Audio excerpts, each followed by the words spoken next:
A dying woman lay in her bed, racked with pain, abandoned by doctors.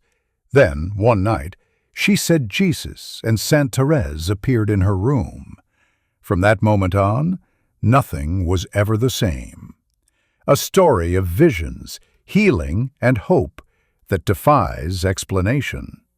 Rhoda Wise was born in 1888 in Ohio, a woman of ordinary life and simple faith.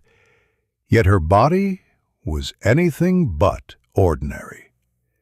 By her early 40s, she was crippled with a series of devastating medical conditions, cancer, open sores, and stomach ailments that left her unable to eat properly. Doctors tried and failed to help her. Surgeries left her in worse condition, bandaged and bedridden. One physician even told her family she would not survive much longer. Her small home in Canton became a place of despair. Neighbors avoided visiting, fearing the sight and smell of her unhealed wounds. And yet, in that lonely room, something remarkable was about to happen. On May 28, 1939, Rhoda reported that her dark, painful room was suddenly filled with light. At her bedside appeared Saint Thérèse of Lisieux, the little flower of Jesus, clothed in a Carmelite habit, radiant and calm. The saint spoke words of comfort, telling Rhoda that her sufferings were not meaningless, but a share in Christ's cross.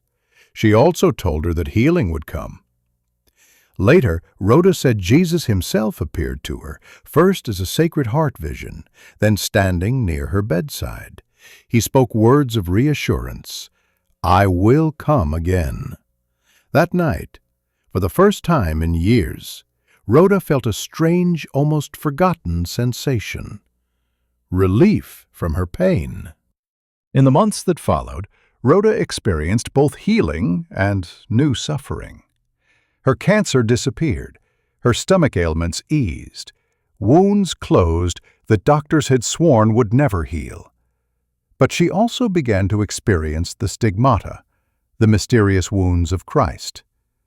On certain Fridays, her hands, feet, and forehead would bleed, as though mirroring the Passion. Neighbors, once avoiding her, began to gather quietly at her home.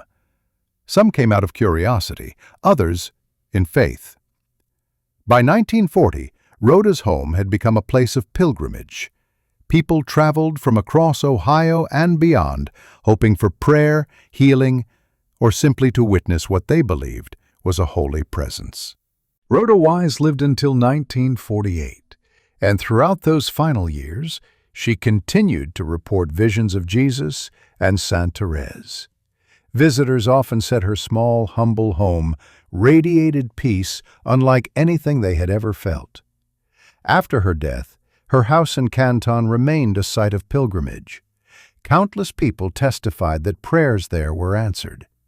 In 2016, the Catholic Church officially opened her cause for canonization, naming her a servant of God, the first step toward sainthood.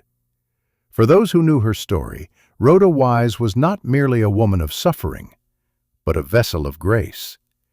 At Lanes and Lanterns, we tell stories where the divine breaks into the ordinary. Rhoda Wise's visions remind us that even in the darkest pain, light can shine through. If this story touched you, please like, share, and subscribe. Follow us for more miraculous stories of faith and hope.